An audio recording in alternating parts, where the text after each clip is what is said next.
Halo semua, gimana kabar kalian hari ini? Semoga kalian selalu diberikan kesehatan yang tidak terbatas dan senantiasa selalu dianugerahkan rezeki yang sangat melimpah. Pada kesempatan kali ini, saya akan menceritakan sebuah kisah yang dialami oleh seorang wanita yang berparas sangat cantik dan dia adalah seorang pegawai di salah satu bank terbesar di kota Tangerang. Wanita itu ditemukan sudah dalam keadaan yang tidak bernapas di sebuah kolong jembatan. Dia dalam posisi yang meringkuk di dalam sebuah koper hitam dengan keadaan yang terikat seutas tali. Si wanita itu juga mengalami sejumlah luka yang cukup parah di sekujur tubuhnya. Hingga di bagian lehernya juga terdapat jeratan yang cukup dalam dan membentang sampai ke belakang. Menurut keterangan dari beberapa sumber berita, si wanita itu ternyata dieksekusi oleh seorang aki-aki di sebuah kamar hotel. Aki-aki itu sebelumnya telah menyewa jasa dari si wanita sebagai pemuas nafsu birahi dan karena dia merasa tersinggung karena disebut sebagai pria yang loyo. Dia akhirnya melakukan eksekusi itu kepada si wanita hingga membungkusnya ke dalam sebuah bungkusan hitam. Sebuah prolog dari kisah yang sangat memilukan dan saya sempat bertanya-tanya tentang status si wanita yang adalah seorang pegawai bank, namun dirinya malah memiliki pekerjaan sampingan sebagai seorang wanita simpanan. Dalam kesempatan kali ini saya akan menceritakan kisah tersebut secara keseluruhan dan mengungkapkan beberapa fakta atas apa yang sebenarnya terjadi. Semoga kisah ini juga bisa menjadi pelajaran untuk kita semua agar senantiasa kejadian yang serupa tidak akan pernah terulang kembali. Sebelum saya akan masuk ke dalam kronologis dari kisah itu, saya terlebih dahulu akan menceritakan latar belakang dari kehidupan korban agar kita semua bisa memahami alur yang sebenarnya mengenai kasus tersebut. Wanita muda tersebut bernama Paranikmah Ridalah yang berusia sekitar 22 tahun dan bertempat tinggal di Kelurahan Sudimara di Kecamatan Ciledug di kota Tangerang Selatan. Diketahui bahwa Paranikmah bekerja di Bank Bukopin sebagai resepsionis, dia sudah bekerja sekitar 3 tahun lamanya di sana. Selain bekerja, dia juga berkuliah di salah satu universitas terbuka di Tangerang. Dia memilih jurusan manajemen ekonomi dan mengambil kelas di malam hari. Menurut keterangan dari salah satu temannya, Paranikmah dikenal sebagai seorang pekerja keras yang tidak pernah mengeluh. Dia bahkan banyak menghabiskan hidupnya dari pagi sampai malam untuk bekerja dan menuntut ilmu. Paranikmah juga memiliki jiwa sosial yang tinggi meskipun dia mempunyai karakter yang pendiam, namun dirinya selalu peduli terhadap teman maupun keluarganya sendiri. Bahkan dalam wawancara yang dilakukan kepada pamannya, Para pernah memiliki rencana untuk menyekolahkan adiknya ke sebuah pesantren, dan dia juga memiliki keinginan untuk memberangkatkan kedua orang tuanya ke kota Tanah Suci di Mekah. Hingga atas kedatangan kabar buruk yang menimpa keponakannya itu, dia benar-benar tidak percaya dengan perkataan dari pelaku mengenai kronologis yang terjadi. Terlebih pelaku mengatakan bahwa Paranikmah adalah seorang wanita simpanan dan dia sudah menyewa jasanya untuk bisa menikmati tubuhnya. Keterangan-keterangan itu langsung dibantah oleh pihak keluarga. Mereka mengatakan bahwa Paranikmah tidak mungkin melakukan pekerjaan yang menjijikan tersebut, sebab dia sudah dibekali ilmu agama sejak kecil dan tertanam hingga dirinya beranjak dewasa. Akan tetapi penjelasan dari pihak keluarga ternyata hanya bersifat sebagai pembelaan karena beberapa fakta terkait pesan singkat antara Paranikmah dan pelaku menjadi bukti yang sangat kuat. Kejadian itu bermula dari keterangan petugas keamanan di daerah pusat kota Jakarta Utara. Dia memang bertugas mengamankan wilayah di sekitaran Jalan Pantai Indah Kapuk. Saat itu petugas keamanan sedang mengontrol kondisi di sekitar jembatan dan dia kemudian melihat sebuah box atau koper yang terbungkus dengan plastik hitam. Awalnya dia mengira bahwa bungkusan itu hanya berisikan sebuah sampah dan ada orang iseng yang membuangnya di kolong jembatan. Namun setelah petugas keamanan tersebut sudah berjarak sekitar 5 meter, tiba-tiba dia mencium sebuah aroma bau amis dan langsung menusuk ke dalam indera penciumannya.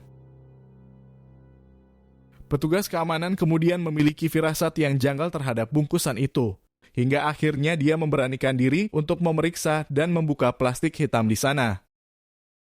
Dan setelah dia berhasil membukanya, petugas keamanan itu langsung terkejut dan dia seketika langsung terdiam beberapa saat. Pasalnya ternyata di dalam bungkusan itu terdapat tubuh seorang wanita. Tubuh itu dalam keadaan meringkuk dan kaki hingga tangannya berada dalam keadaan yang terikat. Petugas keamanan kemudian langsung memutuskan untuk melaporkan kejadian itu ke atasannya dan akhirnya mereka juga melaporkannya ke pihak berwajib yang bertugas di kota Jakarta Utara. Beberapa menit kemudian para petugas bersama dengan pihak medis akhirnya datang ke kolong jembatan tersebut. Mereka kemudian mengamankan lokasi kejadian dan memeriksa secara keseluruhan isi bungkusan hitam itu. Dari beberapa keterangan tubuh dari si wanita tersebut ternyata memiliki banyak ciri khusus di badannya, ada beberapa perhiasan yang dia pakai dan sebuah tato yang bertuliskan nama di kakinya. Pihak kepolisian kemudian memutuskan untuk membawa tubuh itu ke Rumah Sakit Keramat Jati, hal itu guna untuk dilakukan penyelidikan yang lebih mendalam. Petugas medis yang berjumlah belasan orang kemudian ditugaskan untuk menanganinya. Sekitar beberapa jam berikutnya mereka akhirnya berhasil mengungkap identitas lengkap dan penyebab atas kematiannya. Tubuh di dalam bungkusan plastik hitam itu berjenis kelamin seorang wanita dan dia bernama Farah Nikmah yang berusia sekitar 23 tahun. Jenazah tersebut ternyata bertempat tinggal di Tangerang Selatan. Hingga setelah proses pembedahan itu selesai dilakukan, pihak kepolisian kemudian memberikan kabar dan membawanya untuk segera dimakamkan.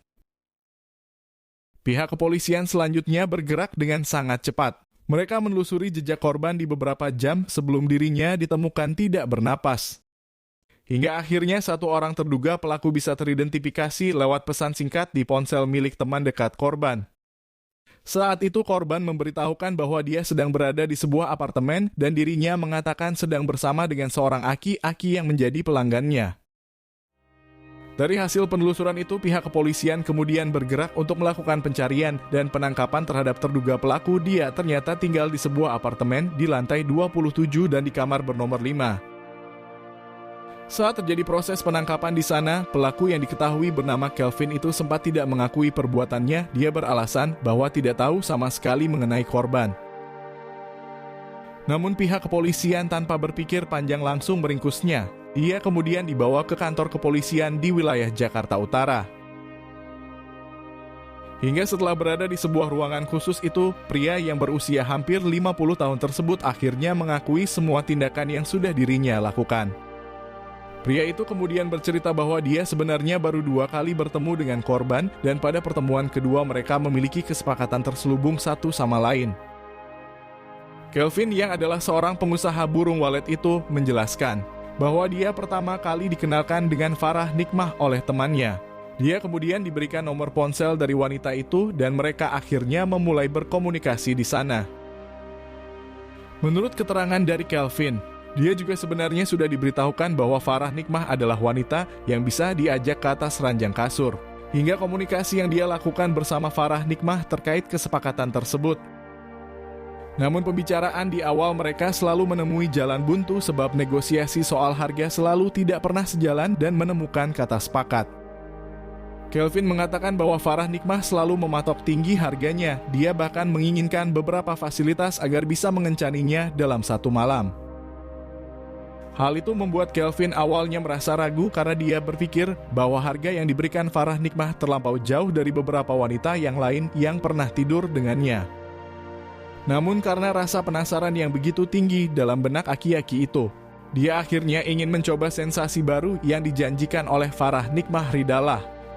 Sebab harga yang tinggi pasti memiliki kualitas yang seharusnya tinggi juga. Hingga pada tanggal 8 Juli di tahun 2016 mereka akhirnya sepakat untuk bertemu dan Farah Nikmah akan mendatangi Kelvin di apartemen yang menjadi tempat tinggalnya. Sekitar jam 7 malam akhirnya Farah Nikmah sudah berada di lobi apartemen. Dia kemudian dijemput oleh Kelvin dan mereka akhirnya naik ke lantai 27 di apartemen tersebut. Setelah sudah berada di dalam kamar, Kelvin dan Farah Nikmah kemudian saling berbincang satu sama lain. Mereka sedang menemukan kemistri yang kuat untuk melakukan pertempuran di atas ranjang kasur. Setelah itu, Kelvin selanjutnya langsung mengajak Farah Nikmah dengan sedikit kasar. Dia sudah tidak tahan dan ingin segera menikmati semua hal yang mesti dinikmati.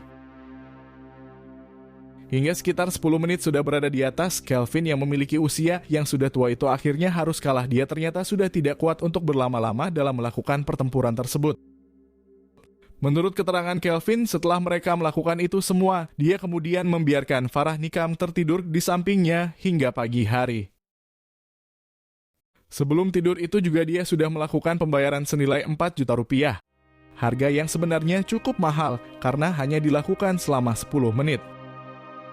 Keesokan harinya setelah mereka sudah sama-sama terbangun, Kelvin kemudian mengajak Farah Nikmah untuk turun ke bawah untuk mencari sarapan. Mereka kemudian makan di salah satu restoran di apartemen tersebut dan kemudian naik lagi ke atas menuju kamar Kelvin yang berada di lantai 27. Di sana Kelvin kemudian kembali mengajak Farah untuk melakukan pertempuran. Dia berkata bahwa amunisinya sudah terisi dan sudah siap melakukannya lagi. Namun wanita itu menjawab dengan nada yang ketus. Dirinya berkata bahwa dia sudah dicari oleh orang tuanya dan akan segera pulang. Farah Nikmah juga memberikan sindiran yang sangat keras terhadap Kelvin. Dia berkata bahwa Kelvin adalah pria yang sangat loyo dan percuma dia menyewanya jika kemampuannya sangat payah. Mendengar perkataan yang menyakitkan dari wanita tersebut membuat Kelvin sangat emosi. Dia merasa bahwa harga dirinya sudah diinjak-injak dan itu benar-benar membuatnya tidak bisa menahannya. Kelvin yang awalnya berpikir bahwa nilai 4 juta yang diberikan akan membawanya pada sensasi yang baru dan memuaskan. Namun mulut kotor dari si wanita membuatnya memiliki rencana yang tidak terkendali dalam benaknya. Beberapa menit berikutnya, Kelvin kemudian melakukan eksekusi itu. Dia melempar kepalanya ke sebuah dinding tembok di apartemen dan selanjutnya melakukan segala cara untuk membinasakannya.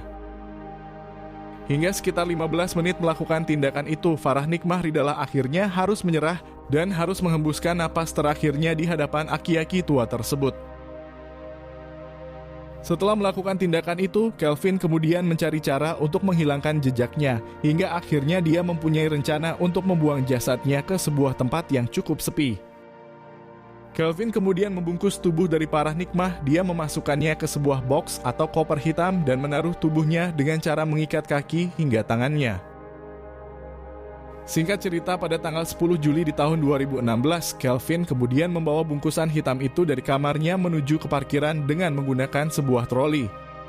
Setelah itu dia kemudian memasukkannya ke dalam bagasi mobil hingga akhirnya memutuskan untuk membuangnya ke sebuah kolong jembatan di jalan raya di kawasan Pantai Indah Kapuk. Namun belum sampai 1 hari dalam melakukan aksinya, perbuatan dari Kelvin akhirnya berhasil terungkap dan dia ditangkap di kamar apartemennya sendiri. Menurut keterangan yang saya dapatkan, Kelvin akhirnya harus mempertanggungjawabkan perbuatannya di pengadilan dan dia diadili atas sebuah perbuatan yang dilakukannya terhadap korban. Kelvin kemudian divonis bersalah dan harus menerima hukuman selama 15 tahun kurungan penjara, hingga hal itu membuatnya menikmati masa tuanya di dalam dinginnya di jeruji besi. Semoga pada peristiwa ini kita bisa mengambil banyak pelajaran yang terkandung di dalamnya. Sebuah kenyataan yang seringkali saya katakan dalam setiap video. Bahwasanya setiap perbuatan buruk akan menerima keburukan yang lainnya. Terlebih untuk para wanita yang sudah bekerja nyaman dan memiliki penghasilan, apa gunanya memilih bekerja sampingan sebagai seorang simpanan sebab hal itu berdampak sangat besar dan mengancam keselamatannya sendiri. Apalagi sudah bekerja sebagai pegawai bank yang cukup ternama. Apakah uang yang dihasilkan dari pekerjaan yang halal tidak mencukupi kebutuhan hidup? Atau memang karena sebuah gengsi seberapapun uang dihasilkan tidak akan pernah menemukan kata untuk mensyukurinya? Semoga kalian semua yang masih terjebak di dunia gelap ini agar kembali pada kodrat yang benar sesuai norma agama. Karena bagaimanapun uang yang kecil lebih baik dibanding uang yang besar jika tidak berkah dan ketenangan hidup adalah tujuan bukan soal materi semata. Terima kasih sudah menonton video ini sampai habis. Saya berharap jika kalian menyukai video ini agar menekan tombol suka dan tuliskan pendapat kalian di kolom komentar di bawah ini.